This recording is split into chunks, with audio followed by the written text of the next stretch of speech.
Hello and welcome. I'm glad you're here. This is Jennifer McGuire. So today I'm sharing some creative ways to do partial die cutting to create shaped cards. Now this is fun for me because I'm always looking for ways to get new looks from products so that you can use them even more and extend the life of them. So today we're creating these really unique shaped cards, and I have lots of tips about stenciling. Let's get started with this shaped card first. It's actually pretty easy to do. So for this, I'm using a product new from Pinkfresh called Charming Floral. There is a stamp set, a hot foil plate, a coordinating die, and coordinating layering stencils. You do not need to buy them all. You can buy just one of these or two of these, whatever you want. I like that there are many options so that there's something for everyone. The cool thing about these layering stencils is they each have a word on the bottom, so you can use those sentiments too. I think that really adds more value to the layering stencil set. Now, I'm not actually using the stamp for this card. I thought I'd use the hot foil plate instead. Remember, if you don't have a hot foil machine, you could instead use this stamp and just gold heat emboss it or just do basic stamping. Totally up to you. For my foiling, I'm using a Spellbinders Glimmer foil machine. You can use whatever foil machine works with the die cut machine that you have. Now, I will also be using some Hammer Mill cardstock. You could use any cardstock, the smoother the better, and Hammer Mill happens to be very smooth, inexpensive, and I will link to the one that I like below. So I'm cutting a piece of the cardstock to fit the border, and then I am taping the hot foil plate to it, creating two little hinges at the top there. I will then slide underneath that a piece of Spellbinders hot foil, making sure the pretty side of the foil touches the pretty side of the hot foil plate. I will then lay this down onto our hot foil machine, which I've allowed to warm up, and it says platform is ready. I then put my shim, a cardstock shim, and a plate on top of it. Those come with the machine. You'll notice that my shims are messy. It doesn't matter. It'll still work great. I then press the timer button. After about a minute or so, the timer button stops flashing so you know it's ready. You take out all the platform and plates and then immediately run it through your Spellbinders Platinum machine. So the Glimmer machine provides the heat. The die cut machine provides the pressure. So I go back and forth slowly, and you'll notice this foils beautifully. Now, I know I'm doing this foiling pretty quick, but I do have a really comprehensive video about using the Glimmer machine, and I'll link to it up here in the top right. It's really easy to do. I know a lot of people love foiling. If it's not your thing, just use the stamp set instead. By the way, that negative piece of foil here, I'm keeping this because there is a way to use this, and I will link to a video that shows that technique too, so that piece doesn't go to waste. I'm not going to do it today, but know that that is an option, and I'll link to that video. Okay, so for my card, I need two pieces like that, so I'm repeating the process to make a second exactly the same. I will then use the coordinating die to cut out both of those floral images. Next, I have my waffle flower stencil mat, my favorite surface to do stenciling, and it's back in stock, by the way. And I have a piece of scrap cardstock here, that red piece, that will just help me with placement. I put a little temporary adhesive on the back of my die cut. Now I'm lining it up with the stencil and just holding it there. I will then put that into the corner of the stencil mat and press that down onto the scrap cardstock. See how when I put the stencil in the corner of the mat and the paper in the corner of the mat, it'll line up. Now I'm going to do that again with the other side of the scrap paper. Temporary adhesive on the back of the die cut, line it up with the stencil, then I'll press that down into the corner of the stencil mat, and then press the die cut with the adhesive on the back onto that red scrap piece. This is just going to help me so that I can line up my stencils for this layering set every time in the corner, and it'll line up great. You don't have to do that. You can just line up the stencil each time individually, but this is a time saver. Okay, so I have my red cardstock piece in the corner of the mat and my first stencil. And now I'm inking up over that with Pinkfresh Studio ink. This is the Fresh Pear, which is a beautiful light green. You can use any ink blending tool for this that you want. In fact, you could use any inks that you want. I am actually inking over the foil. That's okay. The foil will still stay nice and bright. Okay, now for the second one, I just rotate this, line up the red paper in the corner, the stencil in the corner, I know it lines up, and I can go ahead and ink that one too. So I'm inking these up exactly the same way. So there'll be two identical looking die cuts. All right, now to the next stencil. Line that up in the corner, and I'm using a darker green. This is Grassy Knoll, and I'm inking up the details of the leaves. I like these layering stencils because it's a huge time saver over coloring. However, if you prefer to color, you can skip the stencils and just color in the hot foiling. You could color in the hot foiling with water-based markers, Copic markers, whatever you want. I like that Pinkfresh offers a variety of products that all coordinate together, so you could just use what you like to use. You could use the stencils, you could use the stamp set, you could use the hot foil, whatever you like. There's no need to use them all together, but you can if you want. Okay, now on to the next stencil. This inks up the large floral area, and I'm using a really light blue ink here, and I'm going light-handed. You could just use one color of blue, and over this one go very light-handed, and over the next one go heavy-handed, but I did switch to a darker blue. So this is the Seaside color, and this is the final stencil for this layering set. So you can see by taking that bit of time to tape those die cuts to the red cardstock, it saves me time in lining up the stencils each time. Once you're done, just use a dry cloth to wipe off any excess ink that's on the foil, and look how beautiful that is. You have that super sparkly outline with a beautiful color inside. Okay, now it's time to create the shaped card, and you'll be surprised how easy this is to do.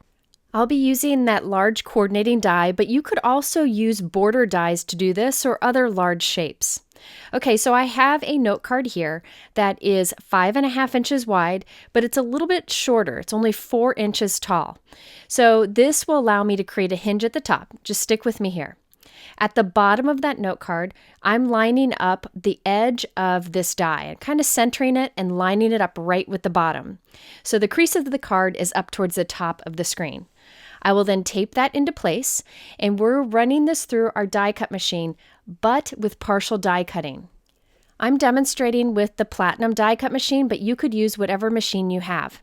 So I have the platform and a cutting plate, then I have my card and die, and then another cutting plate, but I'm only partially covering the die with that top cutting plate.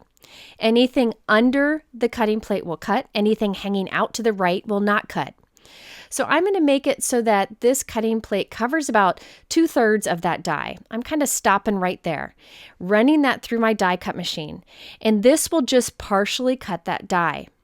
You can also just have part of the die in between all the plates and the rest hanging out. Either works.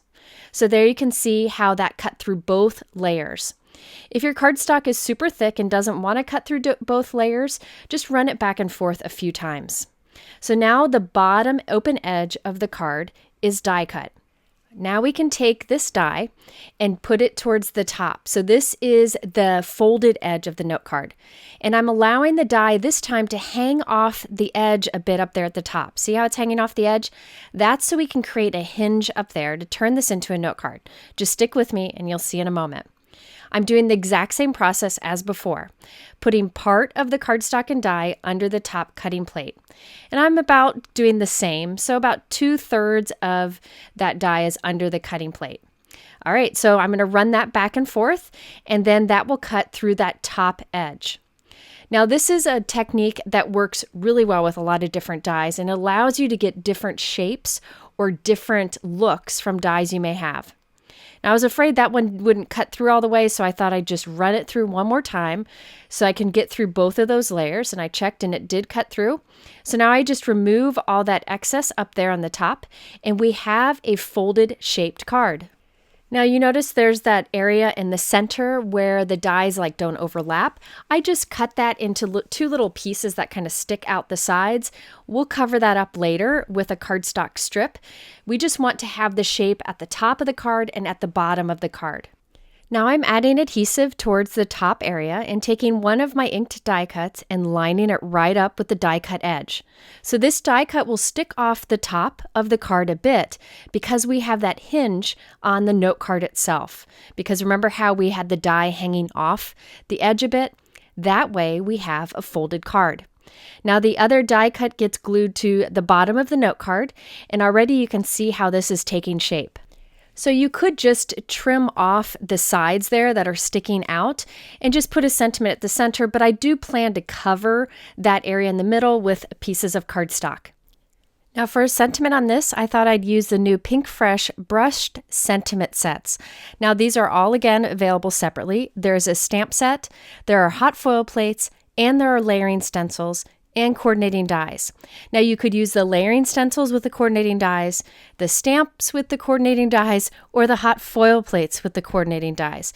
Just different options, so whatever you prefer to do, there's an option for you. Now I will be doing hot foiling and stenciling. I skipped the stamp set for this example, but know that is available. Let's use the hot foil plate first. There are 2 plates in the set and both create multiple words at once, which is a huge time saver.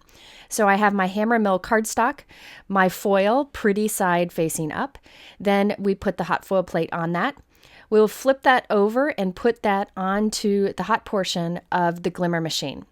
Again, if you do not have a Spellbinders machine, but rather a different die cut machine, there are different foil machines that work with different machines. I know that the Glimmer works with the Spellbinder, and I think it also works with the Big Shot. Okay, so I ran that back and forth through the die cut machine, put it back into the Glimmer machine so it can warm up again, and let's check this out. So when we peel off the foil, you get this beautiful, beautiful shine. And remember, you can keep that negative piece of foil to use with that other technique video that I will link to up here if you want to check it out. Okay, so now the stencils for this are really meant to be used alone, the layering stencils by themselves. But I thought I would overlap them with the hot foil, just so there's a little color around the letters, and it really worked out great. So I have sky blue, which is a really light blue, and I'm putting a light amount down. So you can see you do all of those words there at once. There are 3 layering stencils in this particular set. I do one with a light blue, one with medium, and then one with darker. And you can just use the corner of the stencil to line them up each time. So this time I did a light amount of a medium blue. This is Seaside. And then when I bring the 3rd stencil in, I use a heavier amount of the Seaside. Now the ink will get on your foil, and that's okay. It'll wipe right off. I like to wipe off the foil while the stencil is on so I don't smear ink around the letters. So that's why you see me wiping off the excess ink each time. So now we have this beautiful foil that resisted the ink we put on top, and it just has this little bit of color around it. And I just think that's beautiful. Okay, now there are coordinating dies to cut this out. So I will be using the words thank and you, but keep in mind, I still have happy, hello, love, and more left over. And in the set, there are additional words that the other hot foil plate does. Now, my favorite of all of the words here is the hello. I just think it's a beautiful design. But today I wanted bigger sentiment, so I'm using the thank you. Okay, so now I need to create that little strip that goes across the card to cover up that center and be a backdrop for a sentiment.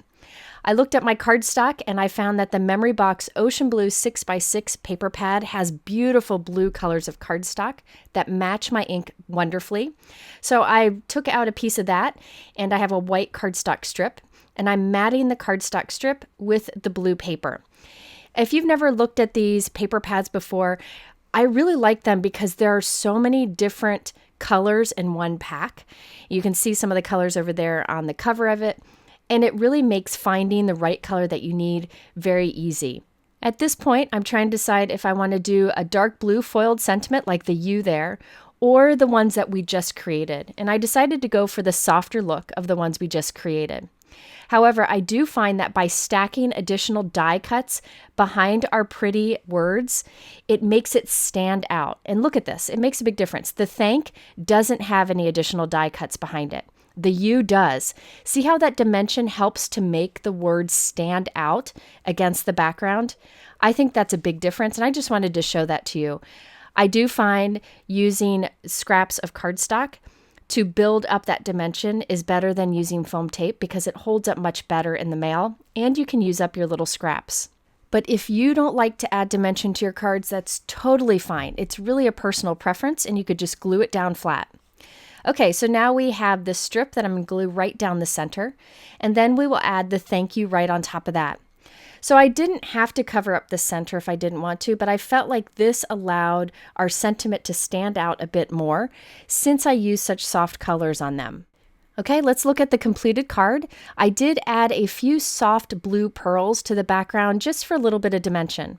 You'll notice that it stands up on display just fine, and it fits into a regular A2 envelope.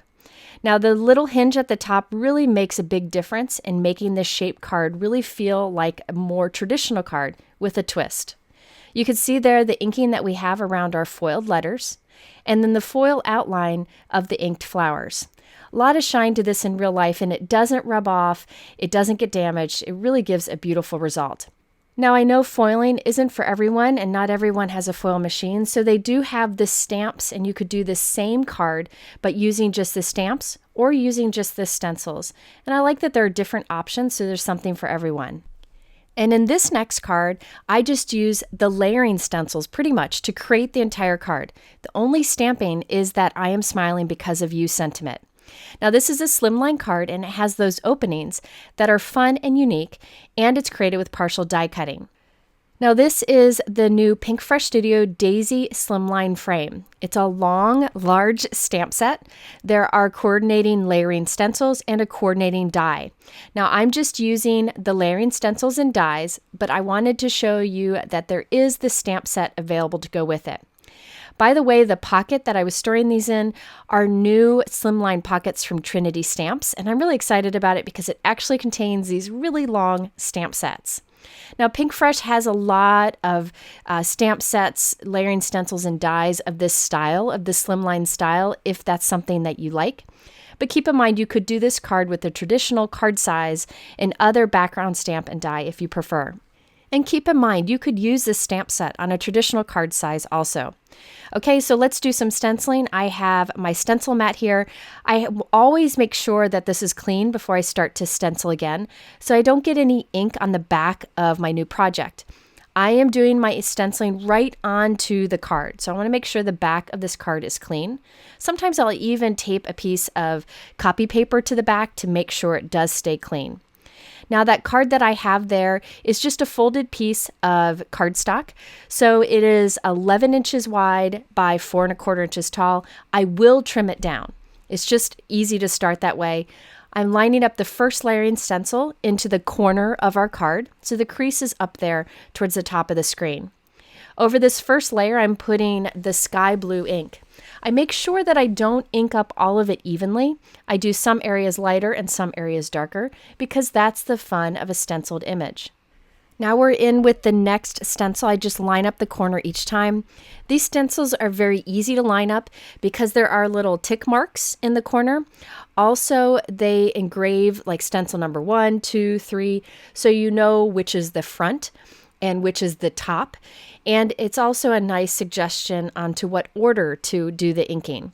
So I just find it very fast and easy to use. If you've never tried stenciling to provide coloring like this, it really is something that I encourage you to try if you don't enjoy coloring as much.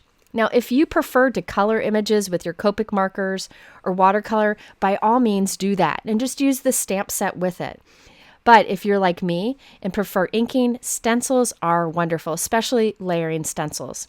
And the price point is pretty good too. Okay, so after I did the inking of all this, I will trim this down. And I ended up trimming it down to be about 8½ by 3½ inches. So we have a horizontal slimline card. I much prefer horizontal to vertical personally.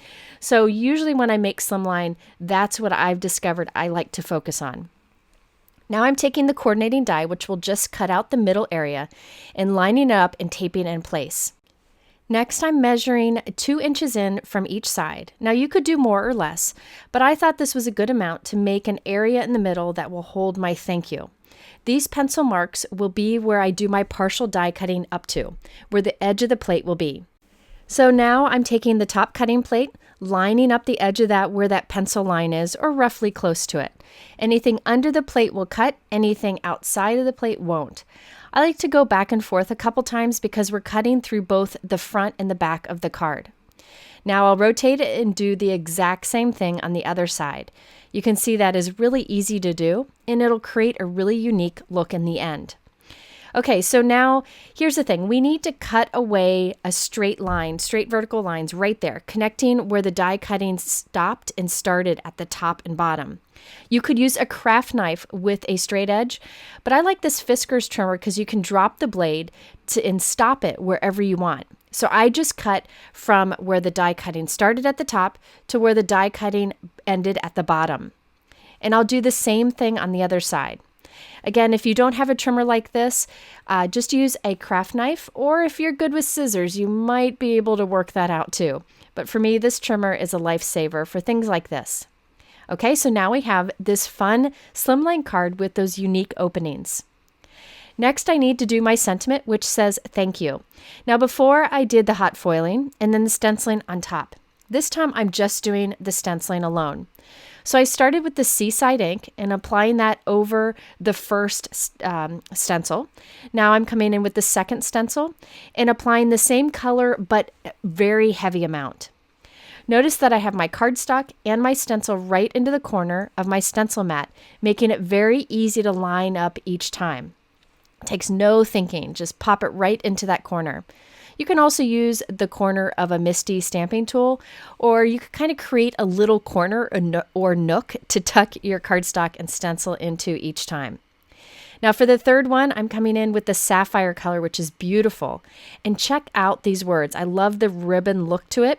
Again, hello's my favorite, but thank you fits this Slimline card better. I did want to show you, I did the left-hand one with a lighter amount of ink and the right-hand one with the same colors but a heavier amount.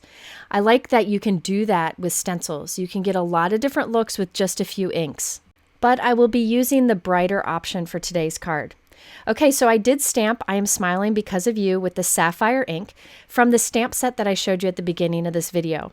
I also thought I'd add a little bit of darker color to the stenciling around the edge by using 3 Copic markers.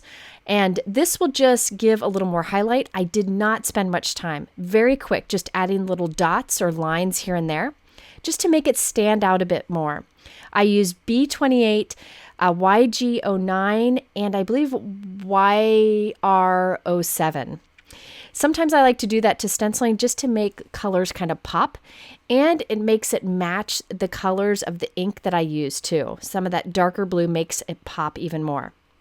So I glued the thank you right there to the center and added a few light blue pearls here and there. I have a mini Slimline envelope that fits this nicely, and there you can see how you can see through this card in those 2 spots.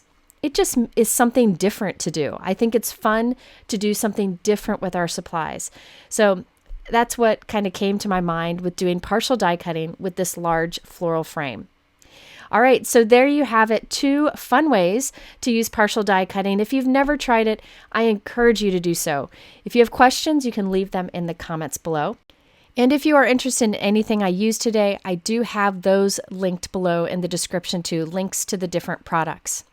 Now at the end here, I will link to a couple other videos. One is the glimmer video that I suggested, and the other is how to use the negative space of the foil.